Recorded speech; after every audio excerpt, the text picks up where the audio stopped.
வணக்கம் ஜெயன். இன்றைக்கி நம்ம சேனலில் ஒரு முக்கியமான அப்டேட் பார்க்க போகிறோம். பாகிஸ்தான் பற்றியது. இந்த நாட்டை பற்றி நம்ம ஏன் பேசுகிறோம் அப்படின்னா, நம்ம அண்டை நாடு, பக்கத்து நாடு என்ன போகுது, நம்ம எதிரி நாட்டில் என்ன போகுதுன்னு நமக்கு தெரிஞ்சிக்க வேண்டியது ரொம்ப ரொம்ப அவசியம். ஏன்னா ஒரு வகையில் இல்லாட்டி ஒரு வகையில் உங்களையும் என்னையும் நம்மளோட நேரடியாக நம்ம வாழ்க்கையில் பாதிக்கக்கூடிய பல விஷயங்கள் பாகிஸ்தான் நடக்கும்போது இங்கேயே நடக்கும். ஸோ இப்போது 2023 அவங்க தங்களோட மக்கள் தொகை சென்சஸ் எடுத்தாங்க. 2017 ஒரு தடவை எடுத்தாங்க. பிறகு 2023 மக்கள் தொகை கணக்கெடுப்பு எடுத்திருக்காங்க. அந்த சென்சஸ் டேட்டா பார்த்தீங்கன்னா நிறைய அதிர்ச்சிகரமான தகவல்கள் வருது. 20.7 கோடி இருந்த மக்கள் தொகை 2017 இப்போ 24.1 கோடியே அதிகமாக இருக்குது. 2.55% அளவுக்கான பாப்புலேஷன் அதிகரிச்சுக்கிட்டு இருக்கு. அதாவது மக்கள் தொகை வளர்ச்சி விகிதம் அப்படின்னு நம்ம சொல்லலாம். 2.55%. உலகத்தோடைய ஆவரேஜ் எடுத்திங்கன்னா 0.8% தான். இந்தியாவை எடுத்திங்கன்னா 0.8%. சைனாலாம் எடுத்திங்கன்னா 0.3, 0.5 போயிட்டுருக்கு. பல நாடுகள் நெகட்டிவாக போயிட்டுருக்கு. பாகிஸ்தான் மட்டும் மிகப்பெரிய ஒரு வளர்ச்சியை தங்களுடைய மக்கள் தொகை வளர்க்கறதுல இவங்க பண்ணிக்கிட்டு இருக்காங்க. 2.55%. இதே ரேஞ்சில் இவங்க போனாங்கன்னா 24.1 கோடியாக இருக்கக்கூடிய மக்கள் தொகை 2023 2050 அப்படியே டபுள் ஆகி கிட்டத்தட்ட 50 கோடி இவங்க டச் பண்ணுவாங்க அப்படின்றது தான் சிம்பிள் மேத்தமெட்டிக்கல் கால்குலேஷன். 2.55% நீங்கள் வந்து கூடிக்கிட்டே போனீங்க வருஷம் அப்படின்ற போது இதை வந்து என்ன சொல்லுவாங்கன்னா பாப்புலேஷன் எக்ஸ்ப்ளோஷன் அப்படின்வாங்க. பாப்புலேஷன் ஸ்டாக்னேஷன் அப்படின்வாங்க. அதுக்கப்புறம் பார்த்தீங்கன்னா இன்க்ரீஸ் அப்படின்பாங்க. எக்ஸ்ப்ளோஷன்றது அதிகபட்சமாக அளவுக்கு மீறி போயிட்டுருக்கு, அதிகமான மக்களை உருவாக்கிட்டு இருக்காங்கன்னு சொல்லிட்டு. ஸோ 2050 50 கோடி மக்களோடு இந்த நாடு இருந்ததுன்னா நாம் அப்படியே தனியாக பக்கத்து நாடு தான் எதுவும் நடந்துட்டு போட்டு நம்ம இருக்க முடியாது. நான் என்ன சொல்ல வரேன்னு உங்களுக்கு எல்லாமே புரியும். ஸோ இதனால் என்ன மெயினாக பாதிக்கப்படுது அப்படின்னா, அந்த நாட்டில் பப்ளிக் யூட்டிலிட்டிஸ்லாம் நம்ம அளவுக்குலாம் கிடையாது. நம்மளே பல மாநிலங்கள் இன்னும் பின்தங்கி இருக்குது. நம்ம என்றைக்குமே வளர்ந்த நாடுகளோடு தான், நம்ம சைனாவோட தான் கம்பேர் பண்ணுறது கரெக்டாக இருக்கும். ஆனாலும் ஒரு அண்டர்ஸ்டாண்டிங்காக சொல்கிறேன். இப்போ நம்மளுடைய கிராமத்தில் பிளாக் லெவலில் ஒரு ஹாஸ்பிட்டல் இருக்குது. ஆல்மோஸ்ட் எல்லா இடத்துலையுமே தமிழ்நாட்டிலலாம் பார்த்தீங்கன்னா, கேரளாலாம் பார்த்தீங்கன்னா இருக்குது. இதே நீங்கள் வந்து பீகார் மாநிலம்லாம் போனீங்கன்னா அந்த ஹாஸ்பிட்டலோட வசதிகள் அப்படின்றது கொஞ்சம் கம்மியாக இருக்கும். ஆவரேஜாக பார்த்தீங்கன்னா ஒரு பிளாக் லெவலில் கிராமத்தில் நமக்கு ஒரு சுகாதார நிலையம், ஆரம்ப சுகாதார நிலையம் இல்லை ஒரு ஹாஸ்பிட்டல் வந்து ஒரு கிராமத்தில் நிச்சயமாக இருக்குது. இந்த மாதிரியான மக்கள் தொகை இன்க்ரீஸ் ஆகிக்கிட்டே போகும் பொழுது அவங்களுடைய மிகப்பெரிய ஒரு கேள்விக்குறி என்னென்னா ஃபுட் செக்யூரிட்டி. உணவை இங்கேருந்து உற்பத்தி பண்ணுவாங்க. அவங்களுடைய பாதி லேண்ட் வந்து இப்போ பாலைவனமாக மாறிட்டு இருக்கு. கிளைமேட் சேஞ்சுன்னு சொல்லக்கூடிய பூமி வெப்பமயமாக்குதலில் இருக்கிறதுலே அதிகமாக பாதிக்கப்பட்ட நாடு வந்து பாகிஸ்தான் தான். அதிகமான வெள்ளம், மழை எல்லாமே ரொம்ப அதிகமாக இருக்குது. ஸோ அப்போ வந்து அவங்களுக்கு ஃபுட் செக்யூரிட்டி, உணவு பற்றாக்குறை அப்படின்றது மிகப்பெரிய கேள்விக்குறியாயிடும். சவுதி போன்ற நாடுகள் உணவு பற்றாக்குறையில் அவங்க இருந்தாலும், அந்த மாதிரியான ஒரு நிலைமையில் அவங்க இருந்தாலும் அவங்களுக்கு வந்து காசு இருக்குது, வெளியிலேருந்து இம்போர்ட் பண்ணக்கூடிய காசு இருக்குது. பாகிஸ்தான்ட்டு அதுவும் கிடையாது. ரெண்டாவது அவங்களுடைய பப்ளிக் இன்ஃப்ராஸ்ட்ரக்சரு, இப்போ ரோடாக இருக்கட்டும், ட்ரெயினாக இருக்கட்டும், ரயிலாக இருக்கட்டும், உங்களுக்கு வந்து இந்த மாதிரி பல சர்வீசஸ், ஆரம்ப சுகாதார நிலையங்கள், அரசு கல்வி கூடங்கள், இது எல்லாமே இவ்வளோ பாப்புலேஷனுக்கு தகுந்த மாதிரியும் அவங்களால எக்ஸ்பாண்ட் பண்ண முடியாது. அதுக்கான நிதியும் கிடையாது. அது இருக்கிறத காப்பாற்றிக்கிறதுக்கு அவங்களுக்கு இப்போ வழி இல்லாமல் இருக்கிறாங்க. இப்போது இதுக்கு அவங்க என்ன சொல்கிறாங்கன்னா, அளவுக்கு அதிகமான வறுமை இருக்குது, வெளியிலேருந்து பார்க்குறவங்க உங்கள் நாடு ரொம்ப வறுமையில் இருக்குது, இதை நீங்கள் கட்டுப்படுத்தியே ஆகணும் அப்படின்னு அவங்க சொல்கிறாங்க. ஆனால் பாகிஸ்தானில் உள்ள இருக்கக்கூடிய சில அறிவாளிகள் என்ன சொல்கிறாங்கன்னா, இது வந்து எங்களுக்கு ஒரு மிகப்பெரிய சக்ஸஸ், டெமோகிராஃபிக் டிவிடெண்ட் அப்படின்னு ஒரு வார்த்தை இருக்குது. ஏன்னா இந்த இதில் நீங்கள் பார்த்தீங்கன்னா 67% பாகிஸ்தானியர்கள் 30 வயசு கீழே இருக்கிறாங்க. 80% பாகிஸ்தானியர்கள் அப்படின்றது கிட்டத்தட்ட 40 வயசு கீழே இருக்காங்க. அப்போது உங்களுக்கு ஒரு 50-60% மக்கள் உங்களுக்கு ஒர்க்கிங் பாப்புலேஷனுக்கு உள்ளே வந்துடுறாங்க. 60% மக்கள் உங்களுக்கு ஒர்க்கிங் பாப்புலேஷன் அப்படின்றது 24 கோடியில் நீங்கள் 60% போட்டு பாருங்கள். ஒரு கிட்டத்தட்ட ஒரு 14-15 கோடி மக்கள் வேலை செய்யக்கூடிய ஒரு இதில் இருக்காங்க. இது எங்களுக்கு மிகப்பெரிய அட்வான்டேஜ்ன்ட்டு சத்தியமாக எந்த நாட்டுக்கு இருந்தாலும் இது மிகப்பெரிய அட்வான்டேஜ் தான். பங்களாதேஷ் இது ஒரு பெரிய வெற்றியாகவே சாதிச்சு காமிச்சிருக்கிறாங்க. சைனா ஒரு பெரிய வெற்றி பெற்றிருக்கு. இந்தியா ஒரு அளவுக்கான வெற்றியை நம்ம பெற்றிருக்கு அப்படின்னு சொல்லலாம். ஆனால் இந்த முட்டாள்களுக்கு புரியாது என்னன்னா, இந்த 15 கோடி பேருக்கு வேலை எங்கே இருக்குது? அங்கே நீங்கள் வேலை கொடுத்தா தான் அந்த 15 கோடி மக்கள் வேலைக்கு போய் சம்பாரித்து டேக்ஸை கட்டி நாட்டை வளர்க்குறதுக்கான ஒரு வேலையை வந்து பார்க்க முடியும். தீவிரவாதம், போதைப் பொருள் கடத்துறது, ஆப்கானியர்கள்ட்டேருந்து அடித்து பிடுங்க வேண்டியது, அதுக்கப்புறம் வந்து அங்கே இருக்கக்கூடிய இதில் உட்காந்துட்டு கிரிக்கெட் பார்த்துட்டு இருக்க வேண்டியது. இதை தவிர இவங்களால வந்து எந்த வேலையும் பண்ண முடியல. பாதி பேர் வெளிநாட்டுக்கு போய் வேலை பார்க்குறாங்க. வெளிநாட்டுக்கு போய் வேலை பார்க்குறவங்களுக்குமே அவங்க சம்பாரித்து திரும்ப அனுப்பக்கூடிய பணத்தில் தான் இந்த நாடே வாழ்ந்துட்டுருக்கு. ஸோ 15 கோடி பேருக்கு நீங்கள் வேலைவாய்ப்பு கொண்டு வரணும்னா அங்கே வந்து உற்பத்தி தொழில் உருவாக்கணும். உற்பத்தி தொழில் உருவாக்கணும் அப்படின்னா அதுக்கு தகுந்த கல்வி அறிவு, கல்வி அறிவு பெற்ற மாணவர்கள், இளைஞர்கள்லாம் அங்கே வரணும். இவங்களுக்கு அடிப்படை ஸ்கூல் ட்ராப் அவுட் ஒரு 2.5 கோடி குழந்தைங்க ஸ்கூலுக்கே போகிறது கிடையாது அந்த நாட்டில். சரிங்களா? அப்போ நீங்கள் கல்வி இல்லாமல், கல்வியை கொடுக்காம இங்கே இருக்கக்கூடிய மக்களை வளர்த்து நீங்கள் எப்படி தொழிற்சாலை ஆரம்பிப்பீங்க? வெளியில் இருக்கிற நாடுகள் முதலீடு பண்ணாதான். உலகத்தில் இருக்கக்கூடிய டாப் 20 தீவிரவாத இயக்கங்களில் கிட்டத்தட்ட 17 உங்கள் இதில் ஆப்ரேட் பண்ணிகிட்டு இருக்கு. எந்த நாடு வந்து உங்கள்கிட்ட வந்து இன்வெஸ்ட் பண்ணும்? அங்கே என்ன இருக்குது இன்வெஸ்ட் பண்ணுறதுக்கு அப்படின்ற பல கேள்விகள் வருது. சீன நிறுவனங்களில் பஞ்சர் ஓட்டுறதுக்கும் அவங்க டயருக்கு பஞ்சர் ஓட்டிக்கிட்டு அவங்களுக்கு வந்து ரிப்பேர் பார்த்துக்கிட்டு வண்டி துடைக்கிறதுக்கு மட்டும்தான் இன்றைக்கி கொஞ்சம் பேர் இருக்கிறாங்களே தவிர இவங்களால இந்த டிவிடெண்டை, இது ஒரு மிகப்பெரிய வரப்பிரசாதம், ஒரு குறிப்பிட்ட ஒரு பல நூற்றாண்டுகளுக்கு ஒரு முறை ஒரு நாட்டுக்கு கிடைக்கக்கூடிய ஒரு பொன்னான வாய்ப்பு. அதனால் அந்த பொன்னான வாய்ப்பை பயன்படுத்துறதுக்கான கட்டமைப்போ அதற்கான ஒரு அரசியல் தீர்வோ இல்லை அங்கே வந்து எதுவுமே கிடையாது. அப்போ இந்த இளைஞர்கள்லாம் நாளைக்கு படிச்சுட்டு வேலை இல்லாமல் இருந்தாங்க அப்படின்னா இவங்களும் தீவிரவாதிகளாக மாறுறதுக்கு தான் அதிக வாய்ப்புகள் இருக்குது. அந்த நாட்டில் நீங்கள் வந்து பறக்கும். ஒரே ஒரு ஃபேக்ட்ரி மட்டும்தான் அங்கே ரொம்ப சிறப்பாக செயல்பட்டு இருக்கு அந்த நாடு பிறந்ததுலேருந்து. அது என்னென்னு பார்த்தீங்கன்னா தீவிரவாதிகளை உற்பத்தி பண்ணி பல நாடுகளுக்கு, பல இடங்களுக்கு அனுப்பிச்சு வைக்கிறது. உலகத்தில் இருக்கக்கூடிய ஒரு வருஷத்தில் ஒரு 10,000 ஒரு 1000 தாக்குதல்கள் நடக்குது அப்படின்னு பார்த்தீங்கன்னா அதில் குறைஞ்ச 500 இவங்களோட தீவிரவாதிகளோட லிங்க் அப்படின்றது வரும். இப்போ இந்த 15 கோடி பேருக்கு நீங்கள் எப்படி வேலை கொடுக்க போகிறீங்க அப்படின்ற மிகப்பெரிய கேள்வியை எல்லாருமே எழுப்புறாங்க. இப்போது யுனைடெட் நேஷன்ஸோட ஹியூமன் டெவலப்மெண்ட் இண்டெக்ஸ் அதோட லிங்க்கை நம்ம டிஸ்கிரிப்ஷனில் கொடுக்குறோம். அதோட ஸ்க்ரீன்ஷாட்டை நீங்கள் பாருங்கள். நாமளுமே அதில் ரொம்ப பின்தங்கி தான் இருக்கிறோம், நம்ம பெரிய சொல்கிற அளவுக்கு கிடையாது. ஆனால் இவங்களை பார்த்தீங்க அப்படின்னா ரொம்ப அடிமட்டத்தில் இருக்கிறாங்க. அவங்களுடைய சராசரி ஏஜ் எக்ஸ்பெக்டன்சி, ஒரு மக்கள் வாழக்கூடிய ஆயுட்காலம்னு பார்த்தீங்கன்னா 70 வருடம். அதை தவிர அவங்களுடைய மொத்த பேராமீட்டர்ஸுமே கீழே தான் இருக்குது. அப்போது இருக்கிற மக்களை காப்பாற்றுறதுக்கு இந்த மாதிரியான உங்களோட பிளாக் லெவல் கட்டமைப்பு, தெசல் லெவல் கட்டமைப்பு, மாவட்டம், அந்த மாதிரியான நலப்பணிகளெல்லாம் நீங்கள் கொண்டு போய் சேர்த்து அதை கொண்டு வரத்துக்கு எத்தனை வருட காலமாகவும் அதுக்குமே உங்களுக்கு அதுக்குண்டான நிதி தேவை. அது இல்லாமல் நீங்கள் வெளியில் பிச்சை எடுத்துக்கிட்டு இருக்கீங்க. இப்போ புதுசாக 2.5% மக்கள் உள்ளே ஆட் ஆகிட்டே இருக்கிறாங்க அப்படின்னா நாளைக்கு 50 கோடி மக்கள் இந்த நாட்டில் இருக்கும் பொழுது கிட்டத்தட்ட ஒரு 30 கோடி இளைஞர்கள் அங்கே பெண்கள் வேலை இல்லாமல் இருப்பாங்க.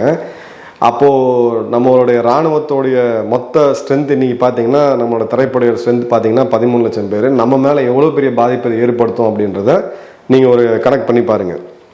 இப்போது இவங்களுடைய டோட்டல் ஃபர்டிலிட்டி ரேட், ஒரு பெண் தன்னோட ஆயுட்காலத்துக்குள்ளே எத்தனை குழந்தைகளை பெற்றுக்கொள்ள முடியும்? 3.2. இப்போ நம்ம தமிழ்நாடெல்லாம் எடுத்து பார்த்தீங்கன்னா 1.8, நேஷனல் ஆவரேஜாக பார்த்தீங்கன்னா 2 கீழே தான் நம்ம இருக்கிறோம்.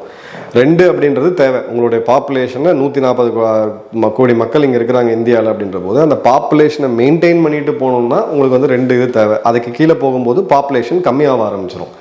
இவங்க வந்து 3.2 மிகப்பெரிய ஒரு சாதனையை வந்து இவங்க செஞ்சுக்கிட்டு இருக்காங்க. 3.2. இப்போது அவங்க டேட்டாவில் உள்ள போய் அவங்க நாட்டிலேயே அந்த ஸ்டாட்டிஸ்டிக்ஸில் என்ன சொல்கிறாங்கன்னா சிந்து மாகாணத்தில் அவங்க சொல்கிறாங்க நீங்கள் இது வந்து டிஜிட்டல் சென்சஸ், இது வந்து டிஜிட்டல் முறையில் பண்ணப்பட்ட சென்சஸ், இது வீடு வீடாக போய் பண்ணது கிடையாது. நிறைய இடத்துல நீங்கள் அண்டர்ஸ்டேட் பண்ணுறீங்க. 24 கோடிலாம் கிடையாது, 30 கோடி கிட்டத்தட்ட பாப்புலேஷன் இருக்கும், நீங்கள் நிறைய பேரை விட்டுருக்கீங்க அப்படின்ற குற்றச்சாட்டுமே 2 முக்கியமான மாகாணங்கள் சிந்து மற்றும் பலுச்சிஸ்தான் 2 பேருமே வச்சுருக்கிறாங்க. இப்போது இவங்களோட டோட்டல் ஃபர்டிலிட்டி ரேட் இவங்க மக்களோடது அப்படின்றது 3.2. அப்போ நம்ம கேரளா எடுத்தோம்னா 1.6 தான் வரும், அப்படியே டபுள். இந்த நேரத்தில் எதனால் இந்த மாதிரி பாப்புலேஷன் எக்ஸ்ப்ளோஷன் ஆகுது அப்படின்னு பார்த்தீங்கன்னா ஃபர்ஸ்ட் அண்ட் ஃபார்மோஸ்ட் அவங்களுடைய ரிலீஜியஸ் பிலீஃப், மத நம்பிக்கை. இதை பற்றி நம்ம டீட்டெயிலாக பேச முடியாது, அது வேண்டாம். நீங்கள் மத நம்பிக்கை அப்படின்றது அவங்க பின்பற்றக்கூடிய அந்த இடத்துல இது ஒரு பெரிய ஒரு இதுவாக நம்ம சொல்லலை, பாகிஸ்தானில் இருக்கக்கூடிய அந்த டேட்டாவே, ஸ்டாட்டிஸ்டிக்கல் டேட்டாவே சொல்லுது. 2வது சோஷியல் டேபு, ஒரு கருத்தடையாக இருக்கட்டும், இல்லை வந்து கருத்தரித்து அதன் பிறகு அபார்ட் பண்ணுறதா இருக்கட்டும், இந்த மாதிரி இடத்துல ஒரு மிகப்பெரிய சோஷியல் ஸ்டிக்மா இருக்குது அப்படின்னு சொல்லி இது பண்ணுறாங்க. 3வது மிக முக்கியமான காரணமாக அவங்க சொல்கிறது ஏழ்மை, வறுமை, அந்த அளவுக்கு இது இல்லாமல் இருக்கிறது. 4வது பெண்கள் படிப்பறிவு இல்லாமல் இருக்கிறது ஒரு மிக முக்கியமான ரீசன் சொல்லியிருக்காங்க. 5வது குடும்ப கட்டுப்பாடுக்கு மையங்கள் அங்கே எல்லா இடத்துலையுமே கிடையாது அப்படின்ட்டு. ஸோ ஒரு பெண் எனக்கு போதும், ஒரு குழந்தை போதும், 2 குழந்தை போதும்னு முடிவு பண்ணால் கூட அவங்களுக்கு அந்த மருத்துவ சேவை இருந்தால் தான் அவங்க வந்து அடுத்ததை பிளான் பண்ண முடியும். அதுக்கு உண்டானதே இருக்குது. So 5 main reason. முதல்ல வந்து மத நம்பிக்கை, 2வது வந்து ஒரு சோஷியல் ஸ்டிக்மா, 3வது வந்து வறுமை, 4வது வந்து படிப்பறிவு இல்லாத அங்கே இருக்கக்கூடிய பெண்கள், 5வது பார்த்தீங்கன்னா அங்கே இருக்கக்கூடிய குடும்ப கட்டுப்பாடு மையங்கள் அந்த அளவுக்கு இல்லாமல் இருக்கிறது. ஸோ இதுதான் அவங்களுடைய ஒரு மிகப்பெரிய ஒரு சேலஞ்சாக அவங்க பார்த்துட்டு இருக்கிறாங்க. இப்போது இதனால் எஃபெக்ட் என்ன ஆகுது அப்படின்னு பார்த்தீங்கன்னா 5 லட்சத்துக்கும் அதிகமாக வாழக்கூடிய மக்கள் இருக்கக்கூடிய நகரங்கள், இதுக்கு 2017 பார்த்தீங்கன்னா 14 நகரங்கள் இருந்துச்சு. அதாவது 14 ஜஸ்ட் ஒரு 2017 to 23 6 வருட காலத்துக்குள்ள 21 நகரங்களில் 5 லட்சத்துக்கு மேலே இருக்காங்க. ஸோ கிராமத்தில் வேலை கிடையாது, அங்கே படிப்பறிவு கிடையாது, அடிப்படை கட்டமைப்பு கிடையாது, எல்லாமே நகரத்தை நோக்கி போயிட்டு இருக்காங்க அப்படின்றத பார்க்கலாம். 2.5 கோடி குழந்தைகள் வந்து ஸ்கூல் ட்ராப் அவுட், கிளியராக அவங்க பிரைமரி எஜுகேஷன் தாண்டி செகண்டரி கூட போகல, அப்படியே ஸ்கூலில் ட்ராப் அவுட் ஆகிறாங்க. ஒன்று ஃபீஸ் கட்டுறதுக்கு வழி இல்லாமல் ஏழ்மையில் இருக்கலாம், இல்லை அங்கே வந்து ஸ்கூல்ஸ் அந்த அளவுக்கு இல்லாமல் இருக்கலாம். நமக்கு ரீசன் என்ன அப்படின்றது தெரியாது. இப்போ அவங்க பாப்புலேஷன் டெமோகிராஃபிக் பிரேக் டவுனை பார்ப்போம். முஸ்லிம்ஸ் இஸ்லாமியர்கள் 96.35%, ஹிந்துக்கள் 1.6%, கிறிஸ்தவர்கள் 1.37%, சீக்கியர்கள் சொற்பம். இதுதான் அவங்களுடைய பிரேக்கப். இப்போ நீங்கள் 1947 பார்த்தீங்கன்னா 13% இந்தியர்கள் இருந்தாங்க அவங்க பாப்புலேஷனில். இப்போ அது அப்படியே தேஞ்சு கம்மியாகி 1.6க்கு வந்துருச்சு. இஸ்லாமியர்கள் வந்து 96.35% அப்படின்ற லெவலுக்கு அவங்க இருக்கிறாங்க. இப்போது இவங்க இந்த நாள் அப்போ என்ன மெயினாக ஆகுது, நமக்கு என்ன பிரச்சனை அப்படின்னு பார்த்தீங்கன்னா, அடிப்படையாக இது ஒரு தீவிரவாதிகளுடைய உற்பத்தி மையம். இப்போ அந்த தீவிரவாதிகளோட உற்பத்தி மையத்துக்கு முதலீடு மூலப்பொருட்கள் என்ன, அங்கே வரக்கூடிய இளைஞர்கள், அந்த படிப்பறிவு இல்லாத இளைஞர்களை மூல செலவு செய்து தான் நீங்கள் தீவிரவாதிகளாக உருவாக்க முடியும். இப்போது அந்த மூலப்பொருள் கொட்டி கிடக்குது, எங்கே பார்த்தீங்கன்னாலும் இளைஞர்களாக இருக்கிறாங்க. ஸோ இது எவ்வளோ பெரிய த்ரெட்டு இந்தியாவுக்கு மட்டும் இல்லை உலகத்துக்கு அப்படின்றத ஃபஸ்ட்டு பாயிண்ட்டாக நீங்கள் புரிஞ்சுக்கங்க. 2வது என்ன அப்படின்னு பார்த்தீங்கன்னா, இந்த அடிப்படை மதவாதத்துக்குள்ளே இவங்க போய் மூல செலவை செய்யப்படுறதுனால வேற எந்த ஒரு நாடும் வந்து தொழில் தொடங்க முடியாது. அதே மாதிரி வேற நாடுகளில் தொழில் அதிகமாக இருக்கக்கூடிய நாடுகளில் இவங்க போகும்போது அந்த கலாச்சாரத்துக்குள்ள ஒற்றிய வாழ்றதும் இவங்களுக்கு வந்து ஒரு மிகப்பெரிய பிரச்சனையாக இருக்குது.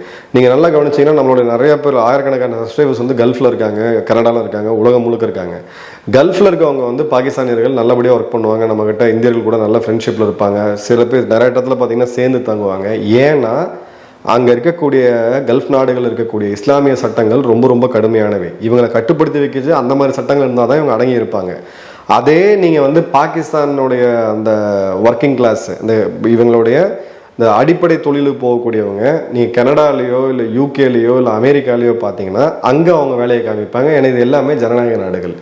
இந்த மாதிரியான மைண்ட் செட்டில் இருக்கிறவங்களுக்கு சர்வாதிகாரத்தால் மட்டும்தான் அவங்களை கட்டுப்படுத்த முடியுமே தவிர ஜனநாயகத்தால் அவங்களை கட்டுப்படுத்த முடியாது. உதாரணத்துக்கு ஒரு போன வாரம் லீட்ஸில் நடந்த அந்த வன்முறை கலவரத்திலே நீங்கள் பார்த்துருப்பீங்க.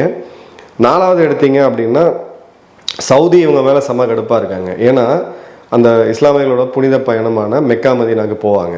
எல்லாருமே வாழ்க்கையில் ஒரு முறையாக அங்கே போயிட்டு வரணும். அது வந்து அவங்களுக்கு ஒரு நம்பிக்கை, ஒரு இறை நம்பிக்கை, அவங்களுக்கு ஒரு ஆசையும் கூட. அந்த இடத்துல மெக்கா மதீனால யாருமே பிச்சை எடுக்கக்கூடாது அப்படின்ற ஒரு பெரிய ஒரு ஸ்ட்ரிக்டான ஒரு ரூல் வந்து அவங்க வச்சுருக்கிறாங்க. நம்ம ஊர் கோயில்கள் மாதிரியெல்லாம் அவங்க அலோவ் பண்ண மாட்டாங்க. அங்கே 2500 பாகிஸ்தானியர்கள் வந்து பிச்சை எடுத்துகிட்டு இருக்காங்க. பிச்சை எடுக்கிறதுக்காகவே வீசா வாங்கிட்டு போகக்கூடிய நாடு பல இஸ்லாமிய நாடுகள். எங்கள் நாட்டில் பிச்சை எடுக்கிறதே வந்து பாகிஸ்தானியர்கள் தான், இவங்களெல்லாம் திரும்ப பெறுங்கன்னு சொல்லி டிபோர்டேஷன் பண்ண கதையெல்லாம் நிறையா இருக்குது. இது 1-2 இருந்ததுன்னா ஏதோ ஒரு ஒன்னாடு இதில் போயிடலாம் அப்படின்னு நம்ம கடந்து போயிடலாம். சவுதி அரசாங்கம் பாகிஸ்தான் அரசாங்கத்திட்ட பேசி கண்டித்து இவங்களெல்லாம் திரும்ப எடுங்க, இன்னொரு முறை இவங்களுக்குலாம் வந்து இது பண்ணீங்கன்னா அவ்வளோதான் அப்படின்னு சொல்லி முதல்ல பாஸ்போர்ட் கொடுக்குறது எடுத்துங்க பிச்சைக்காரங்களுக்கு அப்படின்னு சொல்லக்கூடிய அளவுக்கு அந்த நாடு இருக்குது. ஸோ பிச்சைக்காரர்களையும் இவங்க வந்து உலகம் முழுக்க ஏற்றுமதி பண்ணிகிட்டு இருக்காங்க அப்படின்றத பார்க்குறோம். அதே மாதிரி ஐரோப்பிய நாடுகளும் சரி, இவங்களுக்கு இருக்கக்கூடிய வளைகுடா நாடுகளை நீங்கள் இல்லீகலெல்லாம் உள்ளே போக முடியாது. ஐரோப்பிய நாடுகள் அமெரிக்க நாடுகளுக்கு கப்பல் மூலியமாக கள்ளத்தோணி ஏறி நம்ம சொல்லுவோம் பார்த்தீங்களா, அது மாதிரி கஜா தோணி ஏறி மொத்தமாக போய் இறங்குறது அவங்களுக்குமே ஒரு பெரிய ஒரு இதுவாக இருக்குது. ஸோ ஒரு நாட்டோடைய ஒரு பாப்புலேஷன் மக்கள் தொகை அப்படின்றது இன்க்ரீஸ் ஆகுச்சு அப்படின்னா அதற்கான கட்டுப்படுத்தி அதை கரெக்டான அளவில் வைக்கிறதுக்கான நடவடிக்கைகள் வந்து எடுக்கணும் அரசாங்கம். இப்போ நம்ம அரசாங்கம் எடுத்திங்கன்னா அந்த காலத்தில் பார்த்தீங்கன்னா அந்த பஸ்ஸு பின்னாடியில் எழுதி வச்சுருப்பாங்க இதெல்லாம் நாம் இருவர் நமக்கு இருவர் அப்படின்னு சொல்லிட்டு, அப்புறம் நாம் இருவர் நமக்கு ஒருவர்னாச்சு. இப்போ பாப்புலேஷன் கண்ட்ரோலில் இருக்கும்போது அந்த பாப்புலேஷன் கண்ட்ரோலுக்கு உண்டான மெஷர்ஸை வந்து பெரிய அளவுக்கு அரசாங்கம் பண்ணுறது கிடையாது. மேபி ஃப்யூச்சரில் அது ரொம்ப கம்மியாகும் போது பாப்புலேஷனை அதிகப்படுத்துறதுக்கான ஊக்கத்தொகை தான் வந்து ஊக்கத்தொகையோ இல்லை அதுக்கு ஒரு சிஸ்டமோ கொடுத்து இந்தியா வந்து இது பண்ணியாக வேண்டிய கட்டாயத்தில் நம்ம இருக்கிறோம். இவங்க அதெல்லாம் எதுவுமே பண்ணாமல் இந்த வெறும் அந்த நாட்டை வந்து இராணுவத்தை எல்லா நாட்டுக்கிட்டேயும் இராணுவம் இருக்கும், ஆனால் இராணுவத்துக்கிட்ட ஒரு நாடு இருக்குன்னா அது பாகிஸ்தான் மட்டும்தான். ஸோ அப்படிப்பட்ட முட்டாள்கள் இருக்கக்கூடிய சுயநலம் மிக்க அந்த இராணுவமும் மற்றும் அவங்க அரசியல் கட்சிகள் இருக்க வரைக்கும் இந்த நாடு உருப்புறதுக்கான எந்த வாய்ப்புமே கிடையாது. 24.7 கோடி இன்னைக்கு மக்கள் தொகை இருக்கும்போது இந்த அளவுக்கு தீவிரவாதிகளை உலகம் முழுக்க அனுப்பிச்சிட்டு இருக்காங்கன்னா, நாளைக்கு 2050 50 கோடி மக்கள், கிட்டத்தட்ட 30 கோடி இளைஞர்கள் இருக்கும் பொழுது உலகம் என்ன ஆகும் அப்படின்றத நம்ம பார்த்தாக வேண்டிய கட்டாயம் இருக்குது. இது எதுவும் அங்கே நடக்குது, நம்ம எதுவும் பார்த்துட்டு இந்த பக்கம் திரும்பி நாளைக்கு அந்த நாடு வந்து ஒரு பிரேக் ஆகக்கூடிய சூழ்நிலை வந்துச்சுன்னா, இதில் ஒரு 50 லட்சம் பேர் எல்லையை தாண்டி க்ளோஸ் பண்ணுறாங்கன்னா, நீங்கள் இந்திய இராணுவத்தில் இல்லை உலகத்தில் இருக்கக்கூடிய சீன இராணுவத்தையும் சேர்த்து வச்சு நிறுத்தினா கூட அந்த மக்கள் உள்ளே வரதை நம்ம தடுக்க முடியாது. இப்போ எதிரி வீட்டில் ஏதோ நடக்குது, இவங்க சாப்பிட்டோம் இப்படியே சாப்பிட்டோம் அடிச்சுட்டு சாப்பிட்டோம் நம்ம விட்டு போக முடியாது. ஏன்னா இன்றைக்கி பல இடங்களில் பல மூத்த அதிகாரிகள்கிட்ட நம்ம பேசும்போது இந்த திங்க் டேங்க்ஸ்ன்னு சொல்லி நிறைய விஷயம் நம்ம டிஸ்கஸ் பண்ணுவோம் நாட்டோட செக்யூரிட்டி பற்றி. அதில் இன்றைக்கும் நம்மக்கிட்ட ஒரு கிளியர் கட்டான ஒரு லைன் இல்லை. நாளைக்கு பங்களாதேஷில் ஈஸ்ட் பாகிஸ்தான் வந்த மாதிரி நாளைக்கு இவங்க நாட்டிலிருந்து உள்ளூர் ஒரு கலவரம் நடந்தால் இந்த நாடு கொலாப்ஸ் ஆகும்போது ஒரு 30 லட்சம் பேர் எல்லையை தாண்டி இந்த பக்கம் வராங்க, எல்லையை போட்டு தாண்டி வந்துட்டாலும் வர முடியுதுன்னு எத்தனை லட்சம் துப்பாக்கி எத்தனை லட்சம் வீரர்கள் வச்சு நீங்கள் எப்படி தடுப்பீங்க அப்படின்ற ஒரு மிகப்பெரிய கேள்வி இருக்குது. அரசாங்கம் இப்போ உடனே விழிச்சுக்கணும், முழிச்சுக்கிட்டு இந்த மாதிரியான ஒரு சூழ்நிலை வந்தால் எல்லை பகுதிகளில் என்ன பண்ணணும் அப்படின்ற ஒரு நேஷ்னல் பாலிசி வேணும். இதை பற்றி ரெஃப்யூஜிஸை ஹேண்டில் பண்ணுறதுக்கு, அதுவும் குறிப்பாக பாகிஸ்தான் ஹேண்டில் பண்ணுறதுக்கான பாலிசி வேணும். சிஏஏ சட்டம் நிறைவேற்றப்பட்டுச்சு, இன்னி வரைக்கும் அதை இம்ப்ளிமெண்ட் பண்ணலை. நாளைக்கு சிஏஏ சட்டப்படி என்ன அப்படின்றது பல உலக நாடுகளோட சப்போர்ட் வைக்கணும். அப்படிப்பட்ட ஒரு சூழ்நிலை வந்தால் பாகிஸ்தானுக்கு சில உணவு தேவையான அந்த வசதிகள்லாம் செஞ்சு கொடுத்து அந்த மக்கள் இந்த பக்கம் வராமல் பார்த்துக்கிட்டா நம்ம நாட்டுக்கு நல்லது. இல்லைனா இது எப்படி பூகம்பம் அடிக்கும் அப்படின்றத நம்ம சொல்லவே முடியாது. ரெண்டாவது, நம்ம நாட்டோடைய மக்கள் தொகையை கடைசியாக நம்ம சென்சஸ் எடுத்தது 2010-11 நினைக்கிறேன். இத்தனை வருட காலம் சென்சஸ் இல்லாமல் ஒரு நாடு இயங்கக்கூடாது. மக்கள் தொகை கணக்கெடுப்பு எடுக்கப்படணும். அதை பேஸ் பண்ணி தான் சமூக நல திட்டங்களாக இருக்கட்டும், நம்மளுடைய எக்ஸ்டர்னல் பாலிசியாக இருக்கட்டும், நம்மளுடைய நாட்டை எப்படி அடுத்து கொண்டு போகணும் அப்படின்றதுக்கு நாட்டில் எவ்வளோ மக்கள் இருக்காங்கன்னு நமக்கு முதல்ல தெரியணும். இதில் மிகப்பெரிய அலாமிங்கான ஒரு விஷயம், ஏன் இந்த அரசாங்கம் இன்னும் போஸ்ட்போன் பண்ணிக்கிட்டு இருக்காங்க அப்படின்றது தெரியல. அது நேஷனல் ரெஜிஸ்டர் ஆஃப் சிட்டிசன்ஸாக இருக்கட்டும், இல்லை மக்கள் தொகை கணக்கெடுப்பாக இருக்கட்டும், உடனடியாக பண்ணி ஆகணும். எவ்வளோ பேர் வெளியிலேருந்து இங்கே உள்ளே வந்திருக்காங்க அப்படின்றது தெரியாது. இது என்ன சத்திரமா அப்படின்னு நம்ம தமிழ் ஒரு பழமொழி சொல்லுவோம் லேட்டாக, ஏன்னா அவ்வளோ பேர் வந்து தங்கிறதுக்கு சத்திரமா அப்படின்ட்டு.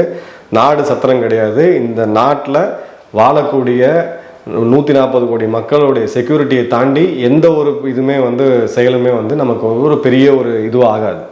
ஸோ அந்த பாயிண்டில் சென்சஸை உடனடியாக எடுக்கணும்.